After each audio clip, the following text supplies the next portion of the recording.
안녕하세요. 회사원 김씨입니다. 오늘은 엑셀 말고 잡담 내지는 팁을 드리는 시간으로 채워보려고 합니다.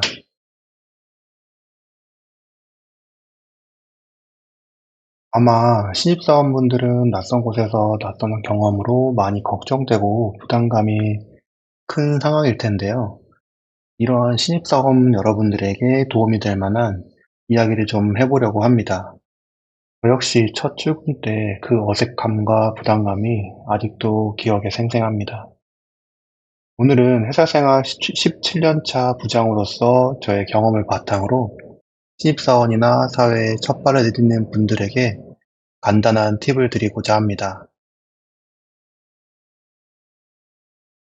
저는 올해 초까지 나름 대기업이라고 할 수 있는 곳에서 회사 생활을 17년간 해오다가 잠시 가족을 위해 휴직을 하고 있습니다. 제가 아무것도 모르고 입사해서 몸으로 겪으면서 느꼈던 일과 지금껏 많은 신입사원과 후배들을 보아오면서 느꼈던 것들을 바탕으로 신입사원이 이 정도만 해줬으면 하는 것들을 이야기해 볼게요.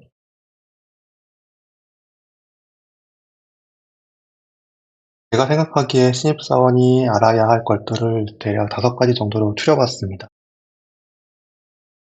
첫 번째는 성실입니다.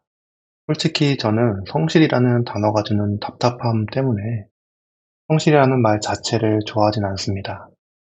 그러나 신입사원에게 있어서는 성실 말고는 보여줄 수 있는 게 많지 않습니다. 회사는 신입사원에게 특출난 창의적인 아이디어나 뛰어난 역량을 원하지 않습니다. 제가 팀장이나 중간 관리자를 할 때도 그랬고요. 대부분의 조직은 불확실성을 싫어합니다. 이는 사람에게 기대하는 바도 마찬가지입니다. 저도 신입사원 때 전날 술을 너무 많이 먹고 다음날 새벽에 길에서 눈을 뜨는 바람에 출근 시간을 30분이나 늦었던 적이 있었습니다. 그날 매니저, 팀장님 모두에게 많이 혼이 났던 기억이 납니다. 그때 팀장님이 자신의 행동을 컨트롤하지 못한다면 책임감 있는 회사원이 아니다라고 질책하셨던 말씀이 아직도 기억이 나네요. 두 번째는 조직은 가슴이 없다라는 것입니다. 이 이야기는 제가 기획팀에 신입으로 처음 발령받고 한 달도 안 되었을 때 당시에 팀장님이 제게 해주셨던 말씀이셨습니다. 제가 회사 생활을 하는 동안 항상 염두에 두고 있었던 말입니다. 회사나 조직은 신입사원이나 개인을 책임져 주지 않습니다. 또한 필요하면 내칠 수도 있습니다.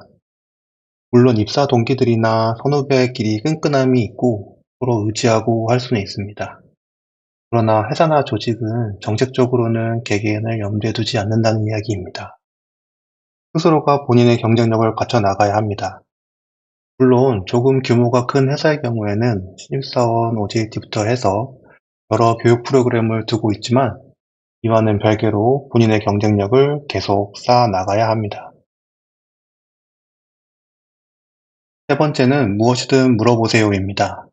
많이들 들어보셨겠지만 회사는 학교나 동아리가 아닙니다. 신입사원들이 자주 하는 실수 중에 하나가 사수나 선임이 바빠 보여서 물어보지 못했다고 하는 것입니다. 아무리 사소한 것이라도 처음 하는 일이나 결정이 필요한 것이 있다면 반드시 물어보고 해야 합니다. 앞에서 말했다시피 회사가 신입사원에게 바라는 것은 예측 가능한 범위에서 자신의 임무를 성실히 완수하는 것입니다. 그리고 제 경험상 저만 그런 걸 수도 있긴 한데 사수나 그 위의 사람들도 매시간 계속 일하고 있진 않습니다. 자판기 소리가 계속 들린다고 결코 일만 열심히 하고 있는 건 아닙니다. 저도 그랬고 중간중간 사내 메신저로 동기들과 잡담도 하면서 일을 하고 있을 게 분명합니다. 그러니 자판 두드리는 소리에 소심해져서 질문을 망설이는 실수는 하지 않으셨으면 합니다. 그리고 제 경험상 티는 안 내지만 사수나 위의 상사들은 신입사원이 말을 걸어주면 좋아합니다. 네 번째는 뒷담화 금지입니다. 회사에는 소문이 정말 순식간에 퍼집니다.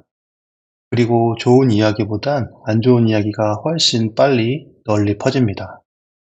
일을 하다 보면 그런 소문들이 자신의 귀에도 들어오곤 합니다.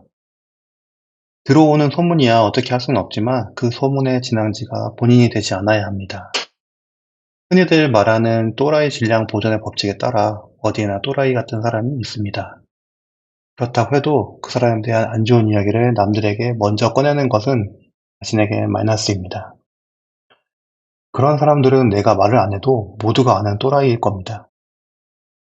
가진 뒷담화로 나중에 남에 대해 나쁜 이야기만 하는 이미지가 쌓이면 자신에게도 치명적인 약점이 되고 내 근처에 사람이 없어질 수도 있습니다.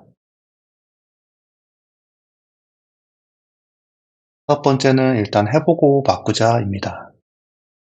아마 회사에 들어가면 왜 이렇게 업무를 하지? 라는 생각이 드는 일들을 경험할 수 있을 겁니다. 아무리 봐도 비효율적이고 시간만 잡아먹는다고 생각되는 일이 있을 수 있습니다. 신입사원의 경우에는 일을 시작 전에 그렇게 느꼈더라도 일단은 한 턴을 다 돌아보고 업무 개선을 하는 게 좋습니다. 회사나 부서가 하루아침에 짠 하고 나온 게 아닌 다음에야 일을 그렇게 하는 데는 분명 어떤 사유가 있습니다. 이러한 보이지 않는 이유들이 업무를 한 턴 돌고 나면 어느 정도 눈에 보입니다. 그 후에 일을 좀 더 효율적이거나 창의적으로 하는 부분을 고민해보고 사수와 또는 선임과 이야기해보면 좋습니다. 특히 신입사원에게는 이미 내려오는 양식이 있고 그 양식을 매뉴얼대로 채워넣는 업무가 많을 것입니다. 대부분의 양식은 엑셀로 되어 있고 경우에 따라서는 여러 함수가 걸려 있고 어떤 특정 시트나 파일에 데이터를 넣으면 자동으로 완성되는 형태의 파일들도 있을 것입니다. 저도 신입 때 이러한 이미 양식이 있는 업무들을 일단 한 번은 양식대로 업무를 처리해 본 후에 아예 제가 통으로 그 파일을 그대로 만들어 가면서 왜 이렇게 파일을 만든 건지, 업무를 왜 이렇게 하는 건지를 파악하곤 했습니다. 그 후에 양식이나 업무에서 개선할 것들은 개선을 해서 나만의 양식으로 재탄생시키곤 했습니다. 이렇게 내가 만든 파일이 10년 이상의 시간이 지난 후에도 아직도 양식으로서 돌아다니는 것을 목격할 때면 약간의 흐뭇함을 느끼곤 합니다. 이렇게 5가지 이야기를 해보았고요. 오늘은 약간은 꼰대스럽지만 저의 회사 생활을 돌아보면서 이제 막 회사 생활을 하는 분들에게 제가 하고 싶은 잡담을 좀 해보았습니다. 혹시 엑셀이나 수치 관리에 대해 도움을 받고자 한다면 영상 아래 고정 댓글 링크 클릭 부탁드립니다. 감사합니다.